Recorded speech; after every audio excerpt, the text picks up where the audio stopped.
the public have been firing in their Twitter questions. There is an England slant to lots of them as well. So let's see how you handle these.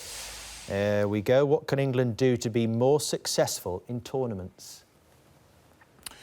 Well, it was my biggest question. The first thing would be to have gotten there, and then my biggest question would have been, when we're here now, how do we cover the deficiencies in the team with the mental side?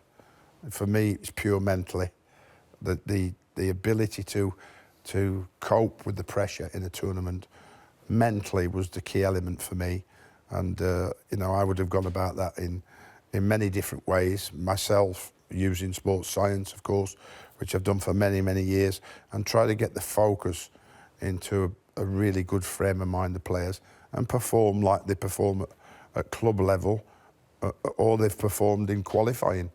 The team seems to really do exceptionally well in qualifying for tournaments, but the big mounting pressure is, the longer it goes on, the more the pressure the players have to deal with. So they've got to get, at some stage, mentally strong enough to cope and deliver under that pressure. But would that, in terms of how you do that then, would that be, I mean, I've been in these tournaments myself with those squads that haven't performed. Would that be a case of you as a manager taking the pressure off, saying, just going, or would it be actually putting the pressure on in terms of saying, use are top players, you should compete with Italy, France, Brazil?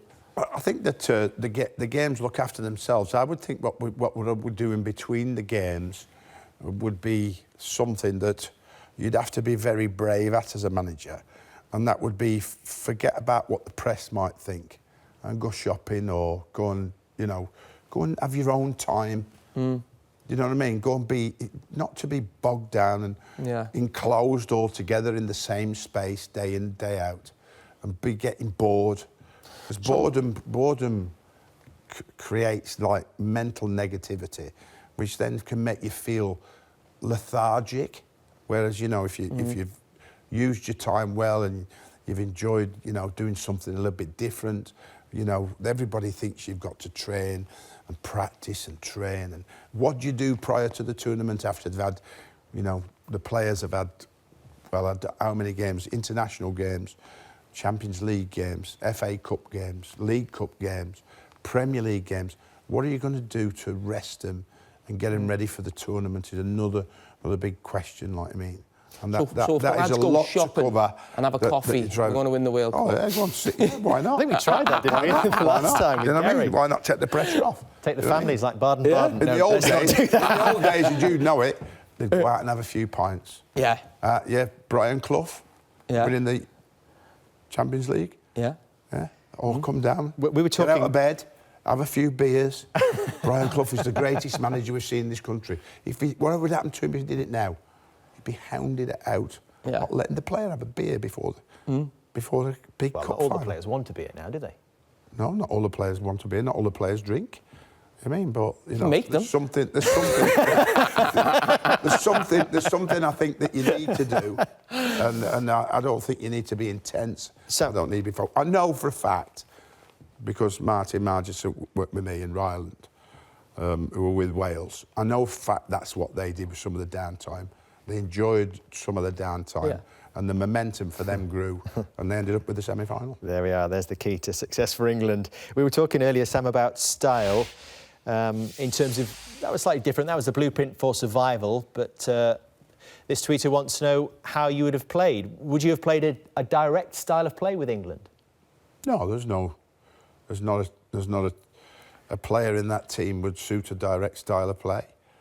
I think that the combination of Dele Alli and Harry Kane up front,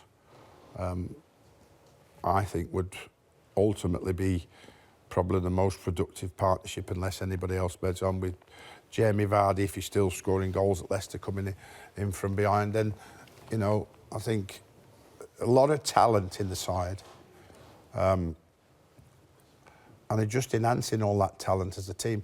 A lot of lads that want to do well, only in my short time, a lot of lads that were keen to want to put things right from the Euro Championships, and I think that while we do well in the qualifying rounds, you know, talking about, you know, what you're going to do when you get there. First, get there, right, what are we going to do? And I think them to respond, and I think they want to respond if you try to help them that way. We were talking as well, Sam, about Harry Kane, but which England player surprised you the most? Which England player surprised Perhaps something me you the saw most? in training, a bit more quality than you'd expect. Are we talking how good or how bad? Could be either. For me, Danny Rose at left back, because He won a new contract now. he pulled an hamstring and never said anything till after the game had finished, which wasn't very pleasing for Tottenham and Mr. Pochettino, as I know. But for me, that showed real character. He knew how important, because we only won in the last minute. We should have won easier, but we only won in the last minute. With Adam Lallana, he was in great form at the time as well. Not just great form in terms of his holding of the ball and his possession, but also his goals. He was really in a goal-scoring mood at the time as well, and scored the winner. So, if you did get back in now, and you've intimated to us earlier on this evening that it's not your desire to go back into the Premier League, but if you managed another team now, who would be your dream signing? Put yourself in the shoes of the new Palace manager. Who would be my dream signing if I was in Ronaldo? Who else? Harry Kane? Well, Harry Kane, but Ronaldo scores 50 goals a season and 40 goals a season. And he's 32, is he? And he plays 60 games a season for the last 10 years. OK, I don't think it's going to happen, Palace fans. Would you ever go on Strictly with JJ? No, I've been asked. I've been asked. I'm too old, sadly. Don't think the knees could stand up to all the training now. But 5 years or so ago, I'd have done this. This has got better. The talent's there, though. I was a lot younger then, you see, you know, so I could still move a bit then. But we had a great time then, the last 4 years when we was qualifying for Europe, and what a team I had. You know, I still sometimes think back and think, you know, how did I put that team together? You know, the quality of players and what they'd won, and leagues, World Cups, European Cups. Happy days. Fernando Hierros, JJ Koches, Ivan Campos, Gary Speed and Nicholas Anelkas, you know. Happy days indeed. Great to see you, Sam. Thank you so much for being with us Pleasure. tonight on Monday Night Nice to be Football. here.